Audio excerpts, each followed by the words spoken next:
NCERT का नया syllabus पर इस समय बहस छिड़ी हुई है।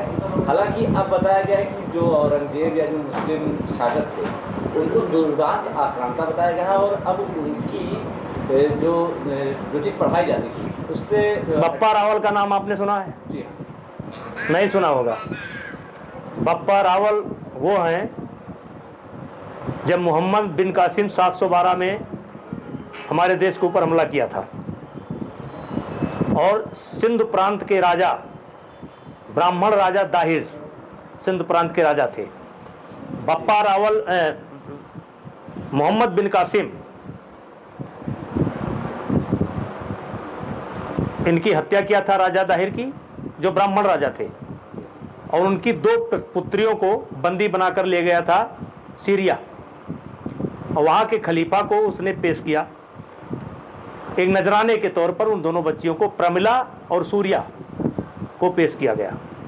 उन बच्चियों ने अपने बाप का बदला लेने के लिए कह दिया कि बप्पा रावल ये मोहम्मद बिन कासिम आपके पास भेजने के पहले मेरे साथ गलत व्यवहार कर चुका है।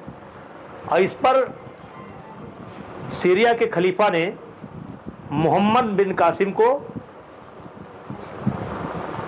जानवर के खाल में सिलवा दिया और उसकी मृत्यु हो गई। फिर बाद में जब उसको पता चला धोखा हो गया तो उन दोनों पुत्रियों की हत्या कर दी गई। उसके बाद बप्पा रावल के पास दाहिर का पुत्र भाग करके आता है और बप्पा रावल एक गठजोड़ बनाते हैं।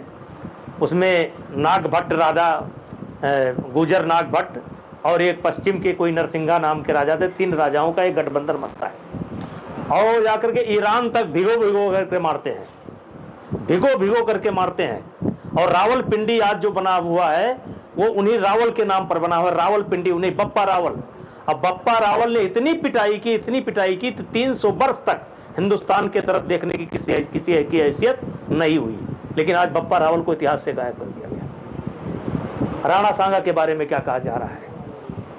और अकबर महान था, ये एक इतिहास गढ़ा गया, वामपंथियों के द्वारा गढ़ा गया, और इससे देश को बहुत चोट पहुंचाई गई। यहाँ तक कि इतिहास में स्वतंत्रता संग्राम सेनानियों के जो लड़ने वाले थे इनको डकैत कहा गया है। आज मैं धन्यवाद देना चाहता हूँ भारत सरकार को। इसमें सुधार की आवश्यकता है, सुधार होना चाहिए। हमें कम से कम मालूम होना चाहिए कि हम कौन थे, कब कब हमारे ऊपर हमला हुआ, कब कब किसने हराया, कब कब भगाया। और कहते हैं कि किसी को अगर समाप्त करना है तो उसी के इतिहास को समाप्त कर दीजिए। इन वामपंथियों ने और अंग्रेजों ने हमारे इतिहास को समाप्त करने का काम किया है।